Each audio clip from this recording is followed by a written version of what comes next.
चल दिए। पेशी का मतलब है भगवान का भजन। हनुमान जी भजन से ही प्रसन्न होते हैं, बिना भजन के कृपा नहीं होनी है। देखो उनके लिए कोई भी काम असंभव नहीं है, लेकिन भाई हम अपने स्वार्थ से आए ऐसा हो जाए। लेकिन हनुमान जी का स्वार्थ क्या है? हनुमान जी का स्वार्थ राम नाम है, तो वो चाहते हैं कि जाप हो जाए इसका। और हमारा एक ही स्वार्थ है। हमसे एक व्यक्ति पूछ रहे थे कि आपको क्या फायदा है। आज आपको बताएं कितने बजे से? अभी 9:30 बजे, 9:30 बजे तक दरबार लगाए रहे, टोकन नंबर था तो भीतर मिलते रहे, बाहर तो नहीं पर भीतर मिलते रहे। ठीक है, अब आप लोगों के सामने नहीं बैठे तो आपको तो लगता होगा VIP बैठा का चल रहा, या तो बाबा सो रहा या VIP बैठक बाबा चला रहा, बात ठीक है। लेकिन टोकन नंबर थे। हमसे एक व्यक्ति पूछ रहे थे कि आपको क्या फायदा है? हमको एक ही फायदा है, जब आप लोग मुस्कुरा देते हो, कहते थे गुरुजी जय जय हो गई, तो हमें जो है सब कुछ मिल जाता है कि चलो हमें लगने लगता कि देखो हनुमान जी ने हमको चुना है। कई लोग हमसे कहते कि आप इतना शरीर तोड़ रहे, पहले बहुत अच्छा था, अभी गाड़ी में ही बैठे थे तो बच्चा समझा रहे थे कि आप अपना शरीर तोड़ रहे, आपका शरीर एकदम पतला हो गया और पहले जैसी तेज ललकार की बातें नहीं बची, और ऐसा कैसे चलेगा? अब उन्हें क्या बता दें कि हमको ये बीमारी है, और बीमारी ये है कि हमें लगने लगता है कि हमारे 2 मिनट देने से किसी को अगर मार्ग मिलता है, किसी का संकट अगर कम होता है, तो हम चाहते हैं कि उसका संकट कम हो जाए। और हम अपना सौभाग्य मानते हैं कि लाखों करोड़ों लोगों में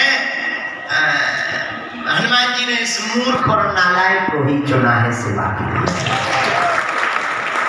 हम तो कई बार ये इतने में ही संतुष्टि कर लेते हैं कि बताओ अगर ना हम पे कृपा होती तो हम भी तुम्हारी जैसे पर्चा बनवाओ। यही हनुमान जी की कृपा है।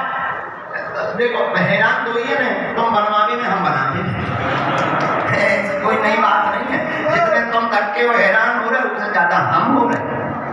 हैरान दोनों जने, तुम भी हो तो पर्चा बन जाए, कृपा हो जाए। हम भी हैरान है कि को निराश ना जाए और जिनके पर्चा बन गए उनके काम हो जाए।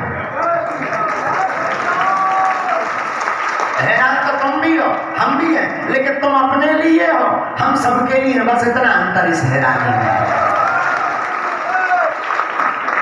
और यहीं पर ये हैरानी व्यापक हो जाती है, यहीं पर श्री हनुमान जी कृपा करते हैं। यही हनुमान जी का स्वभाव है, अपने लिए तो सब जीते, तुम दूसरे के लिए जीना तो जीना है। तो जो पेशी करते अनवरत ना भी कर पाओ, महीने में एक बार 15 दिन में मंगलवार की जो भी पेशी करते हैं, लेकिन नियम का परिपक्वता से ध्यान रखना है। कई लोग नियम तोड़ देते हैं, एक नियम और बहुत लोग तोड़ते हैं। क्या? बालाजी की देखो भाई, एक डॉक्टर की दवाई चल रही है, एक साथ 2 डॉक्टर लगाओगे तो कई बार दवाई ना इन्फेक्शन कर जाए ना। भाई ऑपरेशन होना हो एक डॉक्टर से करवाओ, भाई 2 डॉक्टर से करवाओगे तो वो अपने हिसाब से चीरा फाड़ी करेगा, और परिणाम ये होगा अपने हिसाब से वो अगर चीरा फाड़ी करेगा तो ज्यादा कट लग जाएगा और टांके भी ज्यादा आएंगे, और फिर पता लगा कि जिसके लिए ऑपरेशन किया वो गांठ ज्यों की त्यों रह गई। समझ गए हो? समझदार को इशारा काफी है। मतलब हम ये नहीं कह रहे, हम ये कहते हैं कि किसी अगर डॉक्टर का तुम्हारा इलाज चल रहा तो पहले उसी का पूरा लो ट्रीटमेंट, जब वो हाथ खड़ा कर दे तब ठीक है, ना करे तो पर हमें तो हनुमान जी जैसा डॉक्टर कोई नजर आया नहीं इस दुनिया में। लाए संजीवन लखन जी आए, लक्ष्मण जी की भी जो दवाई करवा दे रहे, ऐसे हनुमान जी जैसे। हनुमान जी एक ऐसे डॉक्टर हैं जो थोक के देवता है। हनुमान जी का प्रत्येक काम थोक में होता है, फुटकर में नहीं होता है। उनसे कहा कि जाओ वैद को ले आओ, वैद को मकान ही उठा लिया है। उनसे कहा संजीवनी बूटी ले आओ, पर्वती ले आए, बोले कौन फुटकर काम करे, सीधा थोक कर दे। ऐसे ही हनुमान जी है।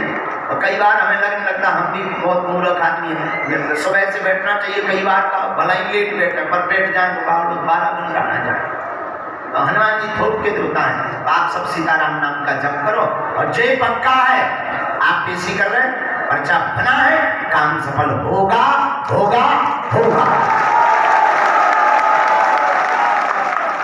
जो कह दिया वो करने वाला नहीं है, नहीं है, नहीं है। हमें अपने बालाजी पर भरोसा, भले ही उसके लिए हमें बालाजी से लड़ना पड़े, हम लड़ जाएंगे, चिंता मत करो। आप तो सीताराम जपो, सदगुरु वैद वचन विश्वासा। पर्चा कौन बनवाते हैं भाई? देखो इस दुनिया में कुछ भी चीज असंभव नहीं है, सब की जा सकती है, लेकिन हमारा जो स्वभाव है, हम अपना भाव से बताते हैं। बागेश्वर धाम पर तो हनुमान जी ही बनवा देते हैं तो बन जाता है। अब हम ना तो कोई पढ़ाई पढ़े, ना हम कोई स्कूल गए, तो पर्चा तो हमारी दृष्टि से बालाजी बनवाते हैं, और बालाजी बनवाते हैं तो बालाजी ही उस पर्चे को पूर्ण करते हैं। और ऐसा कोई नहीं होगा जिसने अर्जी लगाई हो, पेशी की हो, कृपा ना हुई हो। अरे ठीक है, जिसके लिए लगाई बोनी वहीं पर अगल बगल निपट का। और कई बार ऐसा होता है, कई बार जब कुआं खोदा जाता है और बहुत गहरा करना होता है तो कुआं के अगल बगल में भी खुदाई करनी पड़ती है ताकि मशीन खड़ी हो जाए और ज्यादा गहरा खुद जाए। ऐसे ही काम में होता है कि जो काम लिखा है वो तो होना है, लेकिन उसके जो अगल बगल वाले होते हैं, जो रोड़ा बनते हैं, बालाजी या तो उन्हें निपटा देते हैं या वो पूरे कर देते हैं। ऐसे ही आपका है, काम तो होना ही होना है, इसमें कोई संदेह नहीं। लंका दर्शन का